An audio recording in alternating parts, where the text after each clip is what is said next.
બાળકો માટે તમે જો હેલ્ધી નાસ્તાના ઓપ્શનમાં હેલ્ધી આ રીતે રાગી અને ઓટ્સને શેકીને હેલ્ધી રાગી ચોક્કસ બનાવશો ને તો બાળકો બહારનો નાસ્તો ભૂલી જશે, એટલા એ ટેસ્ટી બને છે. હેલો ફ્રેન્ડ્સ, સુપર મેજિક રસોઈમાં મિત્રો આપનું સ્વાગત કરું છું. આપણે બાળકો માટે એકદમ હેલ્ધી બ્રેકફાસ્ટ બનાવવો હોય ને તો આજે હું તમને એ વિડીયો શેર કરું છું કે આપણા બાળકોને ગ્રોથ થતો હોય, નાના હોય ત્યારે તમે જો આવા બ્રેકફાસ્ટ આપશો ને તો ઇઝીલી બાળકો બહારનો નાસ્તો ક્યારેય નહીં માગે અને હોશે હોશે લઈ લેશે. ગમે તો લાઈક કરજો, શેર કરજો અને નવા મિત્રો સબસ્ક્રાઈબ કરવાનું તો બિલકુલ ના ભૂલતા. બાજુમાં રહેલ બેલ આઇકનને પણ પ્રેસ કરી દેજો. લેટેસ્ટ વિડીયોની માહિતી ડેઈલી મળતી રહેશે. હેલ્ધી બ્રેકફાસ્ટનું ઓપ્શન છે આ મિત્રો. તો ઇન્ગ્રેડિયન્ટમાં આપણે જો અડધો કપ જેવો રાગીનો લોટ લીધો છે, 1/4 કપ ઓટ્સનો પાવડર બનાવી લેશું અને 2 ટેબલ સ્પૂન જેવી ખાંડ, એટલે તમે બ્રાઉન સુગર હોય તો એ લઈ શકો છો. અત્યારે મેં સાકરનો પાવડર લીધો છે અને 1 થી 1.5 ટેબલ સ્પૂન જેવો આપણે કોકો પાવડર નાખશું અને 1 ટેબલ સ્પૂન જેવું આપણે ઘી લેશું. તો બનાવવાનું ચાલુ કરીએ. હવે આ અડધો કપ આપણે રાગીનો લોટ છે અને 1/4 કપ આપણે ઓટ્સ લઈ અને મિક્સર જારમાં એનો પાવડર બનાવી લેશું.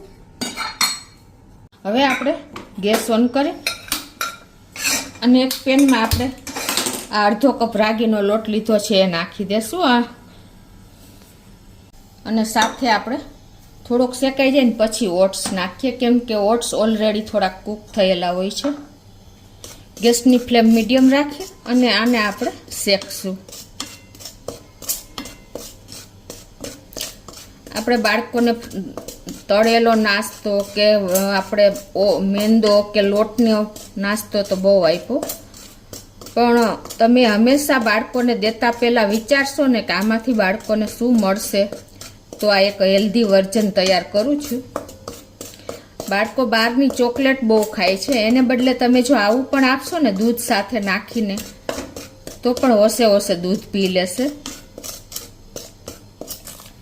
અને બીજું મિત્રો કે આપણે મિક્સ લોટ લઈએ છીએ એટલે આપણે એમ માનીએ છીએ કે બધા લોટ સાથે કરીને આપણે એની રોટલી કરીએ, રોટલો કરીએ કે કાંઈ પણ કેકમાં ઉપયોગ કરીએ, પણ મિત્રો બધાયનું પાચન અલગ અલગ હોય છે. એટલે હંમેશા તમે જે લોટ વાપરો ને એ એક લોટનો જ ઉપયોગ કરશો ને તો તમને ડાયજેસ્ટિંગમાં કોઈ પ્રોબ્લેમ નહીં આવે અને પાચન તમારું ઇઝીલી થઈ જશે. એટલે હંમેશા એકી સાથે બધા લોટ, રાગીનો છે, બધો ઘઉંનો છે, કોઈ પણ સાથે 4-5 લોટ તૈયાર નહીં કરવાના. ચોખાનો છે, પછી જવનો છે, એ બધા તમે હેલ્ધી વર્ઝન છે ને એનો તમે ઉપયોગ એકી સાથે નહીં કરતા, અલગ અલગ ફોર્મમાં જ કરવાનો, અલગ અલગ એક પાવડરનો લોટનો. તો આપણો લોટ થોડોક શેકાઈ ગયો છે તો એની સાથે હવે આપણે ઓટ્સનો પાવડર નાખી દઈએ છીએ.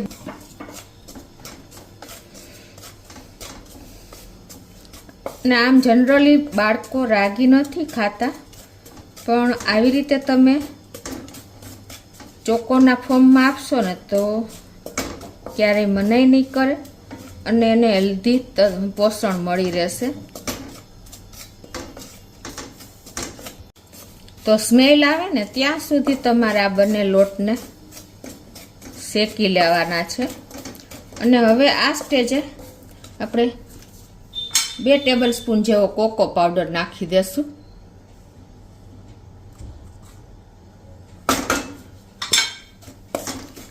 અને આ જ સ્ટેજે આપણે ગેસની ફ્લેમ મીડિયમ સ્લો કરી નાખી છે.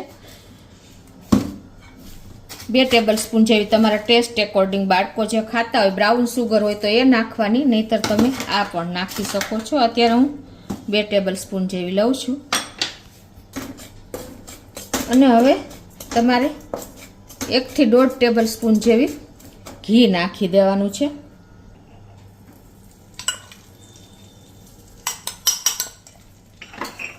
અને હવે આ બધું જ તમારે મિક્સ કરી લેવાનું છે. ડોના ફોર્મમાં તમારે લઈ લેવાનું છે. અને હવે લાસ્ટમાં આપણે 1/4 કપ જેટલું દૂધ નાખી દેશું. અને હવે આને આપણે હલાવીને અને એકદમ ડોના ફોર્મમાં લઈ આવવાનું છે.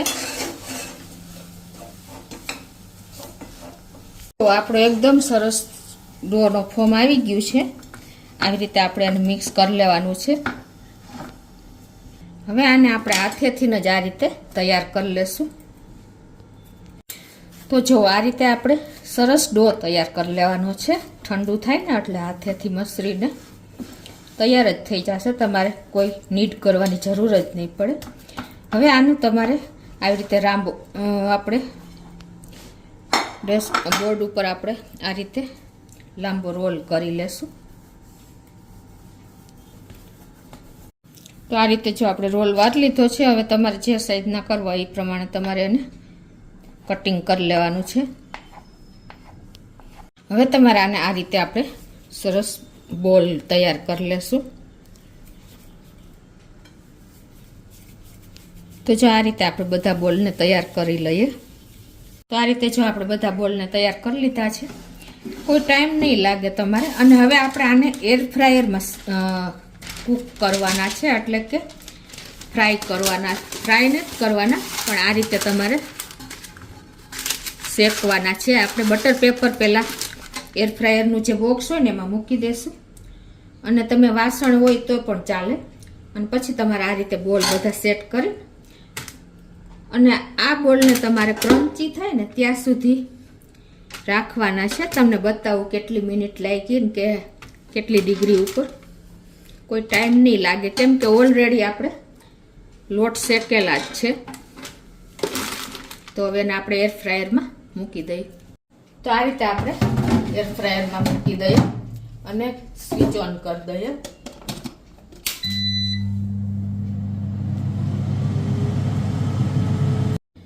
તો જો આપણે ક્રન્ચી થઈ છે ને, કમસે કમ 15 મિનિટ જેવું થયું છે.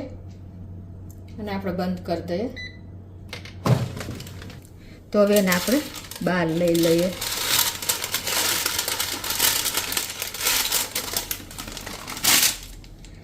આ રીતે તમે ક્રન્ચી થાય ત્યાં સુધી તમારે એને એર ફ્રાયરમાં કૂક કરવાની છે. જો એકદમ સરસ કૂક થઈ ગઈ છે. આને તમે આ જ રીતે તમે બાળકોને નાસ્તામાં આપી શકો છો, બ્રેકફાસ્ટમાં. અને તમે આને દૂધમાં નાખીને આ રીતે પણ આપી શકો છો. તો આ રીતે તમે પીસમાં પણ આપી શકો છો. અને તમે બાળકોને જો સવારમાં દૂધમાં નાખીને આપશો ને આ રીતે, તો પણ એ હોશે જ ખાઈ જશે.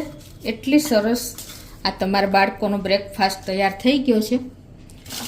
તો ચોક્કસ મિત્રો તમને આ વિડીયો ગમે તો લાઈક કરજો, શેર કરજો અને નવા મિત્રો સબસ્ક્રાઈબ કરવાનું તો બિલકુલ ના ભૂલતા.